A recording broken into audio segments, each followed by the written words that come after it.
Everyone, welcome to education flair by Jyoti. जैसा कि आप सभी को पता है कि मैं सीटेट की तैयारी करवा रही हूँ। सीटेट की तैयारी में मैं प्राइमरी और जूनियर दोनों की तैयारी करवा रही हूँ। जूनियर में मैथ एवं साइंस, सीडीपी जो भी और हिंदी वाले पार्ट हैं, इनके प्रीवियस ईयर के क्वेश्चन पेपर और जो है प्रैक्टिस सेशन, बाकी जो सीडीपी के कुछ इंपॉर्टेंट ऐसे टॉपिक हैं जो हर साल एग्जाम में पूछ लिए जाते हैं, ऐसे टॉपिक को भी करवाई हूँ शॉर्टकट में। और बाकी प्रीवियस ईयर के जो क्वेश्चन पेपर हैं, इनको डिटेल एक्सप्लेनेशन के साथ करवाई हूँ। और आज के इस सेशन में मैं ऐसा टॉपिक लेके आई हूँ जिससे 4 से 5 क्वेश्चन प्राइमरी हो या जूनियर हो बन ही जाता है। इसमें पहले बता देती हूँ कि कहाँ-कहाँ इससे पूछा जाता है। चलिए देखते हैं, बताती हूँ। ये है न्यू एजुकेशन पॉलिसी (NEP) जो 2020 है, NEP 2020, ठीक है। और एक है RTE 2009 वाला। फिर है एक 2005 वाला, ठीक है। ये तीनों के बारे में कहीं न कहीं से जो है प्राइमरी का पेपर हो या जूनियर का पेपर हो, क्वेश्चन 4 से 5 बन ही जाता है। ज़रूरी नहीं इसमें जो फैक्चुअल चीज़ें हैं वो सीटेट का एग्ज़ाम है तो कम पूछी जाती हैं।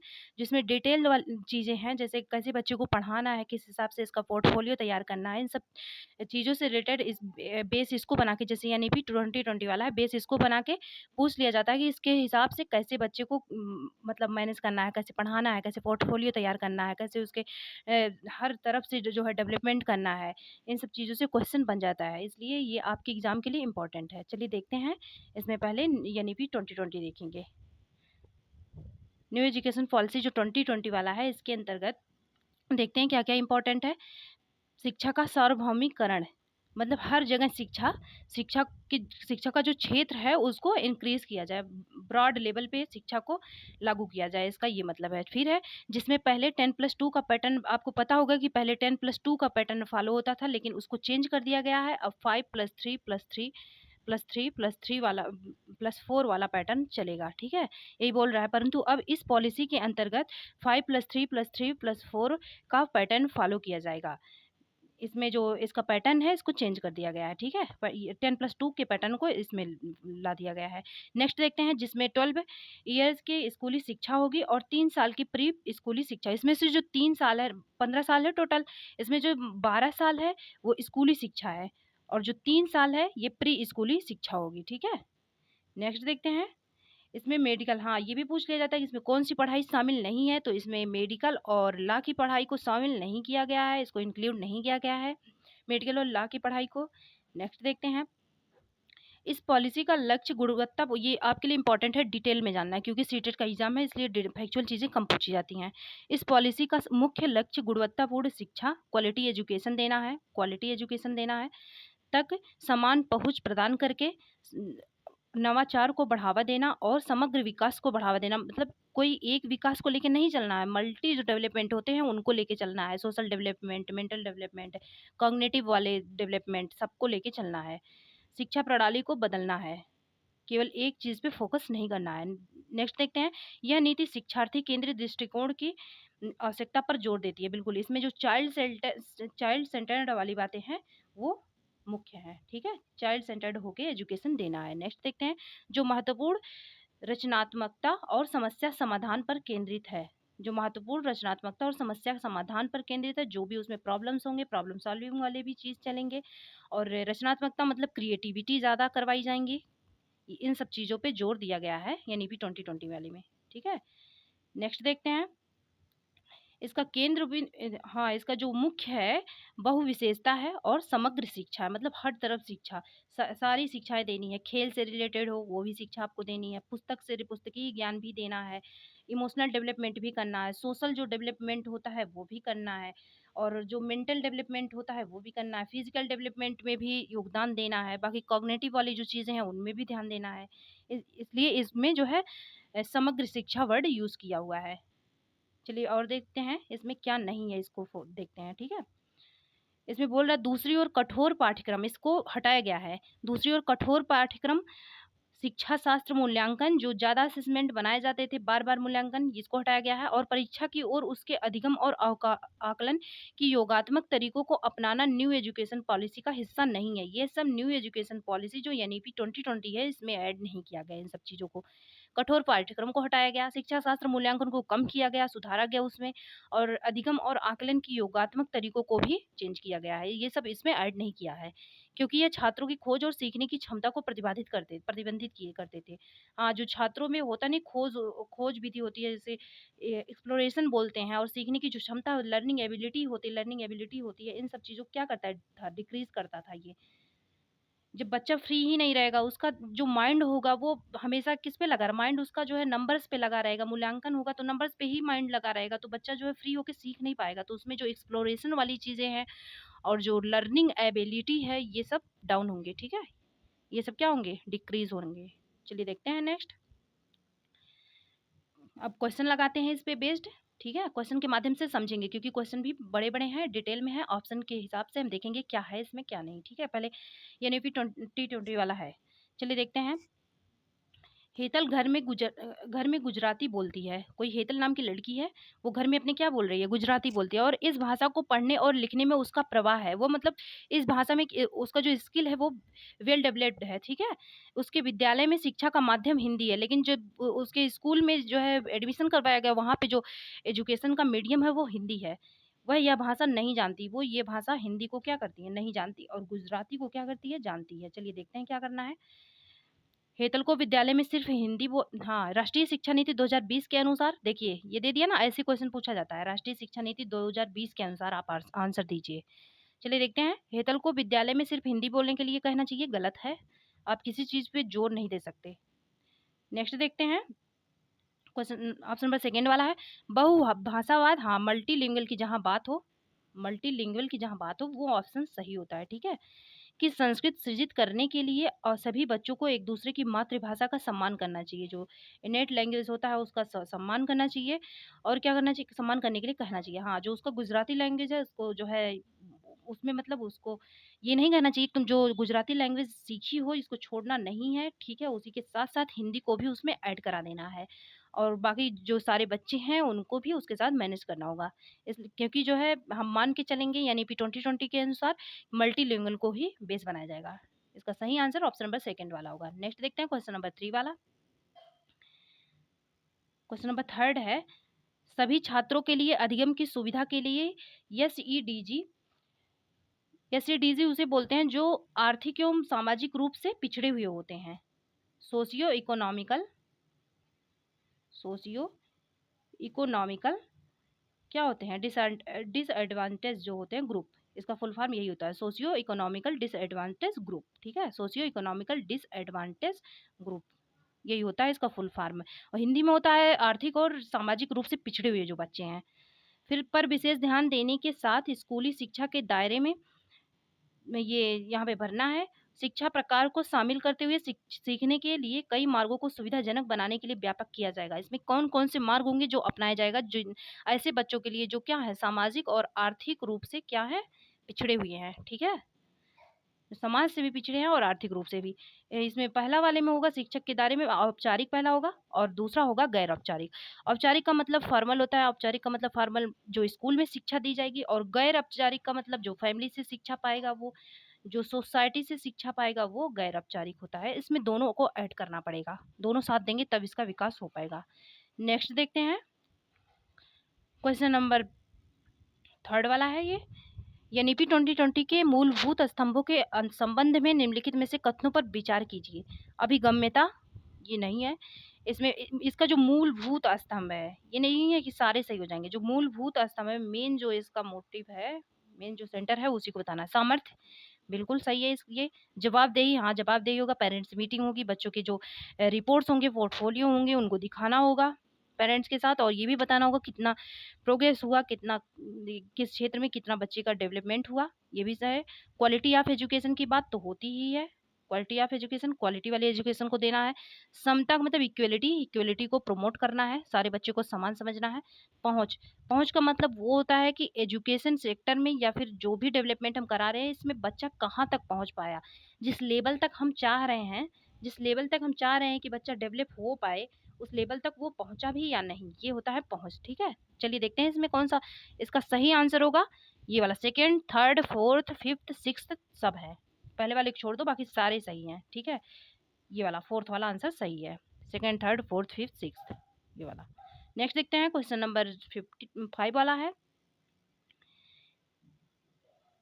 एनईपी की न्यू एजुकेशन पॉलिसी की पाठ्यचर्या संरचना के अनुसार जो इसका करिकुलम है, उस करिकुलम स्वरूप है ना, उसके अनुसार मध्य चरण में मीडियम जो है स्टेज, मीडियम स्टेज है, उसमें क्या बोलते हैं, कौन सी कक्षाएं शामिल शामिल होती है? आपको पता है मीडियम स्टेज या जूनियर लेवल जो होता है उसमें शामिल कौन से होते हैं?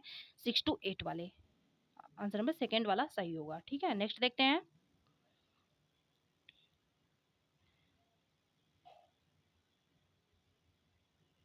चलिए नेक्स्ट वाला देखते हैं। ठीक है, राष्ट्रीय शिक्षा नीति एनईपी 2020 के अनुसार ईसीसी जो होता है ना, ईसीसीई, ये होता है अर्ली अर्ली, ये होता है चाइल्डहुड फूड, ये होता है सी, एक सी जो है वो है केयर, ये है एजुकेशन, EDUCATION। ठीक है, education, early childhood care education, ये इसका फुल फॉर्म है। बाल्यावस्था, हिंदी में बोलते हैं बाल्यावस्था की देखभाल, ये किसमें है? ऑप्शन नंबर फोर्थ वाले में, इसी का पूर्ण रूप पूछा है, early childhood care and education, ECCE। Next देखते हैं क्वेश्चन नंबर, नेक्स्ट वाला देखते हैं, राष्ट्रीय शिक्षा नीति 2020 किसकी सिफारिश करती है? अभी आपको बताई थी किसकी, जब हेतल की बात हो रही थी किसकी सिफारिश कर रही थी? मल्टीलिंगुअल की, मल्टीलिंगुअल की बात हो रही थी। ठीक है, बहुभाषावाद, इसका फर्स्ट वाला आंसर सही होगा, मल्टीलिंगुअल। नेक्स्ट देखते हैं, मूल्यांकन के संदर्भ में जो असेसमेंट बनता है उसके संदर्भ में पूछ रहा है, राष्ट्रीय शिक्षा नीति 2024 में छात्रों के लिए किस प्रकार का रिपोर्ट कार्ड प्रस्तावित किया गया है? जो असेसमेंट होगा उसमें किस प्रकार के रिपोर्ट कार्ड लाए जाएंगे, जो मिलती नहीं है मार्कशीट या फिर रिपोर्ट कार्ड, वो किस प्रकार के होंगे रिपोर्ट कार्ड? चलिए देखते हैं। रिपोर्ट कार्ड जो दूसरों की तुलना, कंपैरिजन नहीं करना है बच्चों में। वर्ष के दौरान कागज और पेंसिल परीक्षण में केवल कागज पेंसिल परीक्षण इनफ नहीं होगा। इसका सही आंसर ऑप्शन नंबर थर्ड वाला 360 डिग्री बहुआयामी रिपोर्ट कार्ड। आपको पता है 360 डिग्री ये होता है मतलब चौतरफा विकास। ठीक है, 4 डायमेंशन में जो डेवलपमेंट होता है 4 डायमेंशन में वही लिया जाएगा, चौतरफा विकास। बहुआयामी मतलब हर तरफ का जो डेवलपमेंट होगा उसे दिखाना होगा, जो खेल में डेवलपमेंट हुआ है, जो सोशल वर्क में हुआ है, जो एक्सप्लोरेशन में हुआ है, ये सब में दिखाना। कॉग्निटिव वाले हैं, सारे डेवलपमेंट को दिखाना, मतलब 360 डिग्री बहुआयामी रिपोर्ट कार्ड। नेक्स्ट देखते हैं क्वेश्चन नंबर, नेक्स्ट वाला, दिव्यांग छात्र डिसेबल स्टूडेंट होते हैं, छात्रों की शिक्षा के संदर्भ में निम्नलिखित में से किस प्रावधान को राष्ट्रीय शिक्षा नीति 2020 द्वारा बढ़ावा नहीं दिया गया है? जो डिसेबल बच्चे होते हैं उनके लिए ये बोल रहा है, डिसेबल वाले बच्चे होते हैं, राष्ट्रीय शिक्षा नीति के अनुसार किसको बढ़ावा नहीं दिया जाता? चल देते हैं। उपयुक्त इमारती ढांचा, इसको दिया जाता है। प्रत्येक विद्यार्थी के लिए एक निजी और निजी शिक्षक, इसको भी दिया जाता है। ठीक है, क्योंकि डिसेबल बच्चे हैं तो दिया ही जाना चाहिए। अनिवार्य विशेष शिक्षा, इसको जो है ये बढ़ावा नहीं देता। अनिवार्य विशेष शिक्षा, जो विशेष शिक्षा होता है इसको अनिवार्य नहीं किया, किसी भी चीज को एकदम से अनिवार्य आप नहीं कर सकते। ठीक है, ये थर्ड वाला सही है। नेक्स्ट देखते हैं क्वेश्चन नंबर, नेक्स्ट है, राष्ट्रीय शिक्षा नीति 2020 के अनुसार अधिगम जो लर्निंग है वो कैसी होनी चाहिए? विषय वस्तु अभिमुखी नहीं, 4D बोलने 360 डेवलपमेंट होना चाहिए। ठीक है, पाठ्य पुस्तक केंद्रित बिल्कुल नहीं, प्रयोगात्मक, ये सही है। प्रयोगात्मक, जब कोई बच्चा प्रयोग करेगा, एक्सपेरिमेंट होगा करेगा ना, तो उसका जो चौतरफा विकास है वो उसमें होगा। एक तो फिजिकल डेवलपमेंट होगा, दूसरे उसका जो माइंड है वो भी उसमें लगेगा, तीसरा उसे इंजॉयमेंट आएगा, इंटरेस्ट आएगा, जो हेल्थ उसके हेल्थ के लिए सही होगा। इसका सही आंसर ऑप्शन नंबर थर्ड वाला, एक्सपेरिमेंटल वाला, प्रयोगात्मक। राष्ट्रीय शिक्षा नीति 2020 के अनुसार अधिगम होना चाहिए, ये वही है, रिपीट हो गया क्वेश्चन। ठीक है, प्रयोगात्मक होना चाहिए। राष्ट्रीय शिक्षा नीति 2020 किस पर बल देती है? जो एनईपी 2020 है ये किस बात पे ज्यादा फोकस करती है? परीक्षा के लिए पढ़ना बिल्कुल नहीं, इसमें बोला था कि जो परीक्षा है उसको कम किया जाएगा। स्मरण आधारित रोड लर्निंग मना है। ठीक है, अभ्यास एवं ड्रिल, ये भी गलत है। वैचारिक समझ, बिल्कुल, जो डिटेल लर्निंग होता है, वैचारिक मेंटल जो एबिलिटी होती है उसका डेवलपमेंट जो होता है वही इंपॉर्टेंट होता है, वैचारिक समझ। नेक्स्ट देखते हैं क्वेश्चन नंबर, नेक्स्ट वाला है, एनईपी 2020 के अनुसार विद्यार्थियों के मूल्यांकन में जो असेसमेंट होता है किन आयामों की प्रगति व अद्वितीयता को शामिल किया जाएगा? जो असेसमेंट है उनमें क्या क्या शामिल किया जाएगा? संज्ञानात्मक, सामाजिक, आध्यात्मिक, आध्यात्मिक नहीं होता है, ये गलत है। संज्ञानात्मक शारीरिक नहीं है, ये कंप्लीट नहीं है, इसमें संज्ञानात्मक सामाजिक शारीरिक होता है लेकिन कंप्लीट नहीं है ये। शारीरिक क्रियात्मक मनोवैज्ञानिक ये भी नहीं है। इसका सही आंसर है ऑप्शन नंबर थर्ड वाला, जो इमोशन वाली चीजें मेंटल वाली चीजें होंगी, जो कॉग्निटिव वाली चीजें होंगी, जो मेंटल वाली चीजें होंगी, इमोशन वाली, और मनोगत्यात्मक जो मन की गतियां मतलब जो माइंड का स्पीड होगा उनको सबको शामिल किया जाएगा। नेक्स्ट देखते हैं।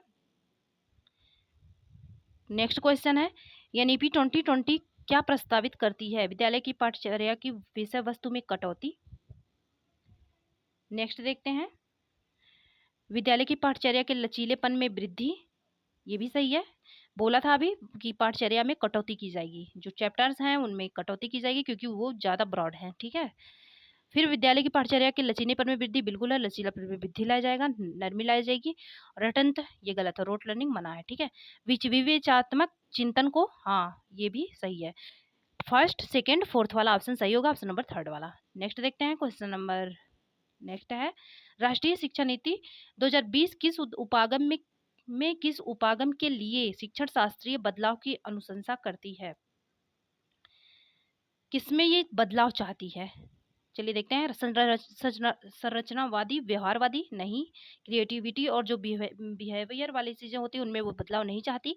रटने पर रोट लर्निंग जो होता है, अवधारणात्मक समझ, बिल्कुल रटने को ये अवधारणात्मक समझ जो होता है, डिटेल लर्निंग जो होती है उससे ये कॉन्सेप्ट लर्निंग होती है, उनसे ये चेंज करना चाहती है। रटने को हटा के अवधारणात्मक समझ को लाना चाह रही है। ऑप्शन नंबर सेकेंड वाला सही है। नेक्स्ट देखते हैं क्वेश्चन नंबर। नेक्स्ट है स्थापना के वर्षों में समावेशी शिक्षा में वृद्धि करने के लिए, जो समावेशी शिक्षा होती है, इंक्लूसिव एजुकेशन होता है, उसमें वृद्धि करने के लिए एनसीईआरटी द्वारा कौन सी नवीन सामग्री विकसित की गई है?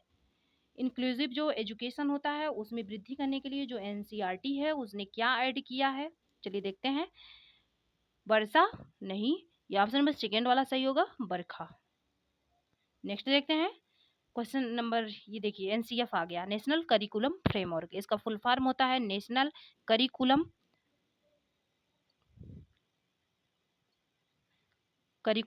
फ्रेमवर्क, ठीक है। नेशनल करिकुलम फ्रेमवर्क इसका फुल फॉर्म होता है। चलिए देखते हैं इसमें क्या पूछ रहा है। किस पर जोर देती है? एनसीएफ जो 2005 वाला है, किस पे जोर देता है? रटने पे? बिल्कुल नहीं। समस्या हल करने पे, प्रॉब्लम सॉल्विंग पे? ये भी नहीं है। इसका सही आंसर ऑप्शन नंबर 1 है, करके सीखना, लर्निंग बाय डूइंग। नेक्स्ट देखते हैं राष्ट्रीय पाठ्यचर्या रूपरेखा एनसीएफ 2005 ने सिफारिश की कि बच्चों की स्कूली शिक्षा किससे जुड़ी होनी चाहिए? वार्षिक परीक्षाओं से? नहीं, एग्जाम को कम करना है, ठीक है। स्कूल के बाहर के परिवेश से? ऑप्शन नंबर सेकेंड वाला सही है। जो स्कूल है इसको बाहरी जो परिवेश है, एक्सटर्नल एनवायरनमेंट है, इससे जोड़ा जाएगा, ठीक है। नेक्स्ट देखते हैं क्वेश्चन नंबर। नेक्स्ट है एनसीएफ 2005 के अनुसार निम्नलिखित में से कौन सा पाठ्यक्रम विकास का मार्गदर्शक सिद्धांत नहीं है? जो विकास होता है, जो डेवलपमेंट होता है, उसका सिद्धांत नहीं है। चलिए देखते हैं। विद्यालय के ज्ञान को बाहरी दुनिया से जोड़ना, ये है।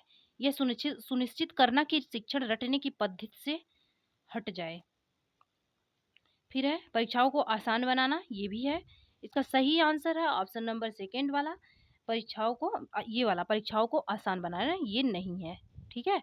मार्गदर्शक सिद्धांत जो है ये नहीं है। ये भी है कि ये जो रोट लर्निंग है इसको भी कम करना चाह रहा है, जो विद्यालय के ज्ञान है इनको बाहरी दुनिया से जोड़ना भी चाह रहा है। तो ये इसका सही आंसर होगा ऑप्शन नंबर थर्ड वाला, परीक्षा को आसान बनाना, ये कोई मेन मोटिव नहीं है।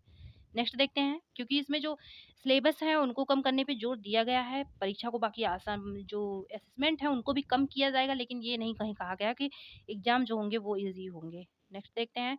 राष्ट्रीय पाठ्यचर्या की रूपरेखा 2005 के का विचार से प्राप्त होता है। जो 2005 का रूपरेखा है ये किसके विचार से प्राप्त होता है? चलिए देखते हैं। मानवतावाद, व्यवहारवाद, रचनावाद, निम्नलिखित में से एक से अधिक। ये जो होता है ये रचनावाद से होता है, क्रिएटिविटी से होता है। इसका सही आंसर होगा ऑप्शन नंबर थर्ड वाला, रचनावाद। इसका ऑप्शन नंबर थर्ड वाला सही है। नेक्स्ट देखते हैं क्वेश्चन नंबर ये वाला। एनसीएफ 2005 के अनुसार शिक्षक की भूमिका होती है। जो एनसीएफ 2005 है इसके अनुसार शिक्षक की जो भूमिका होती है, टीचर्स का जो रोल होता है वो क्या होता है? टीचर का जो रोल होता है वो क्या होता है? सूत्रधार, नेता का, नेता नहीं बनना है टीचर को। नेक्स्ट है मूल्यांकन का, असेसमेंट केवल नहीं करवाना है, ये है सूत्राधिकार, सूत्रधार। नेक्स्ट देखते हैं, उसको लेके सबको चलना है, एक रास्ता दिखाना है, उसे बोलते हैं सूत्रधार। ठीक है। शून्य पाठचर्या क्या है? पाठचर्या जिसमें शून्य उद्देश्य हो, ये नहीं है। पाठचर्या जो छात्र नहीं सीखते, ये भी नहीं है। पाठचर्या जो शून्य विधियों का प्रयोग करती, ये भी नहीं है। पाठचर्या जो शिक्षक नहीं सिखाते हैं, ऐसे जो पाठचर्या होते हैं, ऐसे सिलेबस होते हैं, ऐसे जो चैप्टर्स होते हैं जो शिक्षक नहीं सिखाते, उन्हें बोलते हैं शून्य पाठचर्या। ये इसलिए नहीं सिखाते क्योंकि उनकी ज़रूरत नहीं होती, उनको उनको जो है स्टूडेंट के लिए उनकी कोई ज़रूरत नहीं होती है, उनका कोई रोल नहीं होता लाइफ में, इसलिए वो नहीं सिखाते, उसे शून्य पाठचर्या बोलते हैं। नेक्स्ट देखते हैं, एनसीएफ 2005 के अनुसार निम्नलिखित में से कौन सा एक बड़ा परिवर्तन नहीं है? चलिए देखते हैं, शिक्षक केंद्रित से शिक्षक केंद्रित से शिक्षार्थी केंद्रित। फिर देखते हैं, शिक्षार्थी की स्वायत्ता से शिक्षक का निर्देशन, ये तो बड़ी चीज़ें हैं। ये शिक्षार्थी की स्वायत्ता से शिक्षक का निर्देशन, ये बड़ी चीज़ नहीं है। अधिगम में निष्क्रिय से सक्रिय, ये भी बड़ी चीज़ है। जो इनएक्टिव फॉर्म था वो एक्टिव में आया। लर्निंग में ये भी बड़ा है। और शिक्षक केंद्र से जो टीचर जो है सेंटर्ड था, उसको चाइल्ड सेंटर्ड किया गया, ये भी बड़ी बात है। इसका सही आंसर ऑप्शन नंबर सेकंड वाला, शिक्षार्थी की स्वायत्ता से शिक्षक का निर्देशन।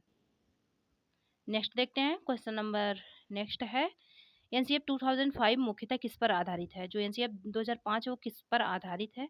चलिए देखते हैं, व्यवहारवाद, बिहेवियरिज्म, इस पे नहीं है। नेक्स्ट देखते हैं, संज्ञानात्मकवाद वाद, इसे कॉग्निटिव बोलते हैं। ठीक है, ये भी नहीं है। मानवतावाद, ह्यूमनिज्म बोलते हैं इसे, ये भी नहीं है।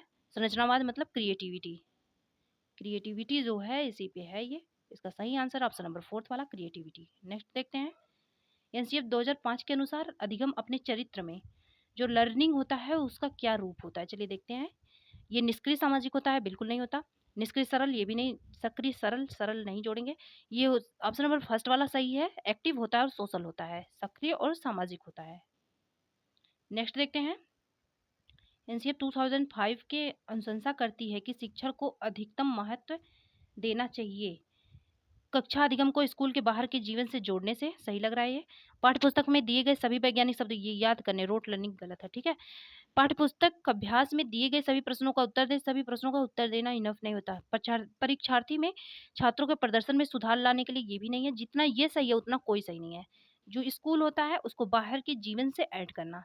जब हम स्कूल वाली जो चीज़ें होती है, जो टेक्स्ट बुक वाली चीज़ें होती हैं, जो बुक वाली चीज़ें होती हैं, उनको जब हम बाहरी जीवन से, मतलब जो रियल लाइफ होता है ना, और जो एक्सटर्नल लाइफ होती है, इसको इससे जब हम ऐड कर देंगे तो बच्चा एंजॉय लेते हुए पढ़ेगा।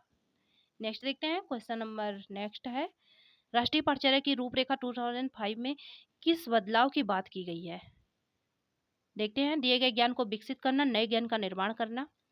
फिर है शैक्षिक ध्यान से अनुशासनात्मक अनुशासनात्मक ध्यान, शिक्षार्थी केंद्रित से शिक्षक शिक्षक केंद्रित। ठीक है, दिए गए, इसका सही आंसर होगा, दिए गए ज्ञान को विकसित करना और नए ज्ञान का निर्माण करना। जो बच्चे के अंदर नॉलेज है उसका डेवलपमेंट करो, और क्या करो, जो नया ज्ञान है उसका निर्माण करो। जो पुराने मतलब ज्ञान है उनको डेवलपमेंट करना है, जो उसमें जो नए ज्ञान है उनको ऐड भी करना है। ठीक है, इसका सही आंसर होगा ऑप्शन नंबर फर्स्ट वाला। नेक्स्ट देखते हैं, शिक्षा का अधिकार अधिनियम 2009 वाला आ गया, राइट टू एजुकेशन, आपको पता होगा, आरटीई।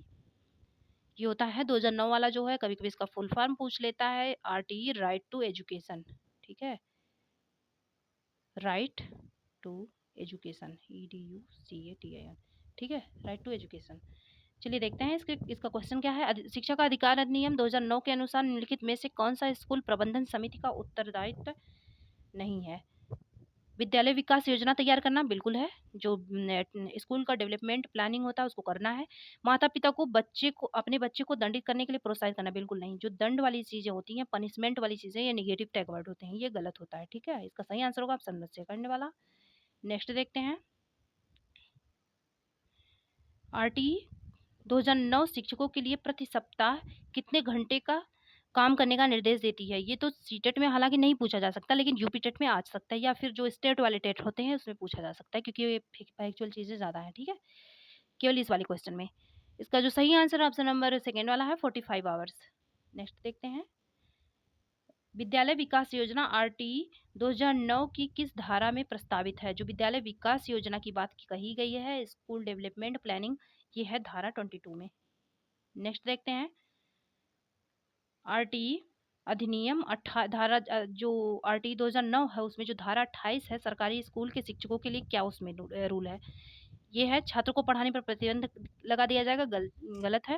स्कूल से वेतन लेने पर प्रतिबंध, ये भी गलत है। निजी, हाँ ये है, ट्यूशन पढ़ाने के लिए मना किए हैं, ठीक है, ट्यूशन पढ़ाने के लिए प्रतिबंध लगाया जाएगा, रिस्ट्रिक्शन है ट्यूशन पढ़ाने के लिए 2009 के हिसाब से। चलिए देखते हैं नेक्स्ट, शिक्षा का अधिकार अधिनियम 2009 के क्रियान्वयन के बाद जब ये लागू हुआ इसके बाद क्या हुआ, चलिए देखते हैं। अप्रभावित रहती है कक्षा, क्या होती है, चलिए देखते हैं। अप्रभावित रहती है क्योंकि शिक्षा का अधिकार विद्यालय में कक्षा की औसत आयु को प्रभावित नहीं करता, लिंग के अनुसार अधिक समझाती है, आयु के अनुसार अधिक समझाती है, ये सेकंड है, आयु के अनुसार अधिक समझाती है मतलब होता है इक्वलिटी, एक रूपता वाली चीजें होती हैं, आयु के हिसाब से बच्चों को ज्यादा एक रूपता में देखा जाता है, इस आयु के बच्चे इस क्लास में, ऐसे चीजें होती हैं।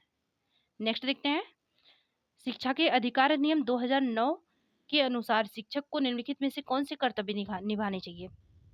स्कूल जाने में नियमितता, समय की पाबंदी रखना, पाठ्यक्रम को संचालित और पूर्ण करना, ये भी सही है, ये भी सही है। एक निर्धारित समय में पाठ्यक्रम पूरा करना, ये भी सही है। इसका सही आंसर फोर्थ वाला है, ये सभी। नेक्स्ट देखते हैं, शिक्षा के अधिकार अधिनियम 2009 में दी गई समावेशी शिक्षा इंक्लूसिव एजुकेशन की अवधारणा किस पर आधारित है। जो इंक्लूसिव एजुकेशन है ये किस पर आधारित है, चलिए देखते हैं। व्यवहारवादी सिद्धांत पर है, फिर है दिव्यांगजन के प्रति सहानुभूत रवैया, किसी को सहानुभूत नहीं दिखाना, उसके माइंड पे जो होगा वो नेगेटिव इफेक्ट पड़ेगा। हालांकि मानवतावादी मतलब नॉर्मल सबके साथ रहना है, विनम्रता सबके साथ होनी, हर स्टूडेंट के साथ होनी चाहिए, लेकिन किसी को अलग से ध्यान नहीं देना है, नहीं तो वो सोचेगा अपने आप को बेचारा समझ लेगा। एक अधिकार आधारित मानवतावादी परिप्रेक्ष्य, बिल्कुल सही है। जितना जिस लेवल में जरूरत हो उतना ही मानवतावादी परिप्रेक्ष्य होना चाहिए, सबको, हर बच्चे को समानता से देखना चाहिए। नेक्स्ट देखते हैं, बच्चों को निःशुल्क एवं अनिवार्य शिक्षा का अधिकार अधिनियम, ये भी देख लो, पूछ लिया जाता कभी कभी। निःशुल्क एवं अनिवार्य शिक्षा का अधिकार अधिनियम कब आया, 2009 में आया था, ठीक है। यह निर्धारित करता है कि शिक्षा कैसी होनी चाहिए, सह शैक्षिक विषयों तक सीमित होनी चाहिए, गलत है, सीमित वर्ड नहीं आ सकता। लगातार परीक्षण द्वारा सावधानी पूर्वक, ये भी गलत है, लगातार परीक्षण नहीं करना चाहिए। नेक्स्ट है, एक बच्चे के अनुकूल तरीके से गतिविधियों के माध्यम से, सही है। ऑप्शन नंबर थर्ड वाला सही है, एक बच्चे के अनुकूल तरीके से, जैसा बच्चा मोटिवेटेड हो, जैसे बच्चा सीख सके उसके अकॉर्डिंग सिखाना है। और कैसे सिखाना है, क्रिएटिविटी से। एक तो बच्चे के अकॉर्डिंग, दूसरा क्रिएटिविटी। नेक्स्ट देखते हैं, बस खत्म है। आई होप जितने भी अगर एनसीएफ 2005 वाले हैं, 2009 वाले हैं, 2020 एनईपी है, तो इससे जो भी क्वेश्चन बनेंगे सीटेट में ये इससे कवर हो जाएगा। और बाकी आपके अंदर जो समझ होगी वो तो डेवलप हो ही गई होगी कि क्या है ओवरऑल, मतलब क्या है इसमें। और ऐसे ही टॉपिक मैं और भी लाती रहूँगी, ठीक है। अगर पसंद आए कंटेंट तो सब्सक्राइब कर दीजिएगा, और प्रीवियस ईयर के जो क्वेश्चन पेपर चल रहे हैं उसको जरूर करिएगा, आपके एग्जाम में हेल्पफुल होगा, क्योंकि डिटेल एक्सप्लेनेशन के साथ करवाई हूँ। Thanks for watching.